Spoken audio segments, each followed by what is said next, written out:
I like the setting for the gospel of the day. The confrontation between Jesus and the Pharisees and the Sadducees is building up. And even as it reaches a breaking point, those around Jesus come to him and say, "Go away, leave this place, disappear, or fall silent, because Herod wants to kill you." You know, sisters and brothers, when you speak your truth, there is always opposition. When you stand up for some values that you believe in, people will say it's not okay. And it's okay for them to say.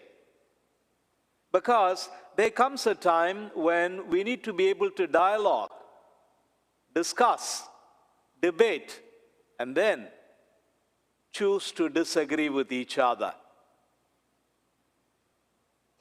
It's interesting to notice that the moment these Pharisees are not able to find fault with Jesus, the moment they know that they can't defeat him in argument or discuss with him, they go into secrecy and start plotting.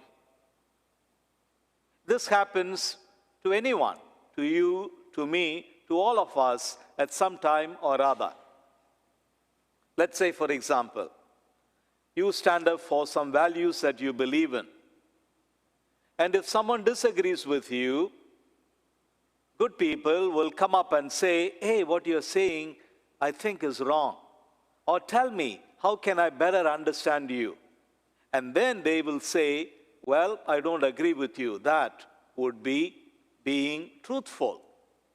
But what happens is, the moment people disagree with you, or you and I disagree with someone, and instead of discussing and debating and then respectfully disagreeing with them, if we categorize them and say, "Oh, you are too churchy," or "You are too secular," "You are too much to the right," or "You are too much to the left," or in today's language, "You are a Republican," or "You are a Democrat," that doesn't serve any purpose. Instead, if we stand up for some values, we should be able to say, "Here I am, come, talk to me. Let's discuss, let's debate." And I like the stand of Jesus. In spite of threats, in spite of danger that people around are able to feel and sense, he says, "Well, I'm supposed to do what I'm called to do." The Messiah, the bearer of the good news. It may not be good news for everyone. And so he says, "Look, go and tell that fox that I continue to teach and heal today, tomorrow, and the following day." And Jesus takes a stand. And what happens? At the end, he is crucified. That is the story of every prophet. My dear sisters and brothers, it's not that in all our stands we are right and the other is wrong. But then, when we disagree with someone, especially your family, or your distant family, your extended family, or your family that is estranged, it is good to talk to them about it. Instead, what happens? We go around talking to everybody, and we don't face them and engage them in a conversation, in a heart-to-heart colloquy.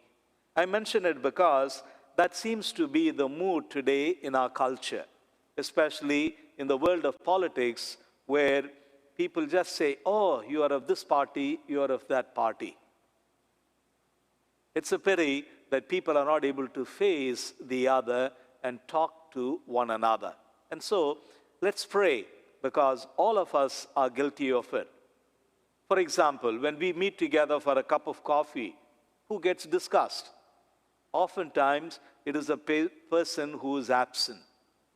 And we don't just have the courage to go up and tell that person, "My friend, I think you are mistaken," or "Tell me how I could appreciate your stand." That may be the best way. But at the end of it all, a prophet dies for what he or she stands for. And so let's pause for a while and pray for this truth to prevail, because truth always sets us free. But again, when we speak our truth, it's not just our truth, but the objective truth. And let's not just go by subjective truth.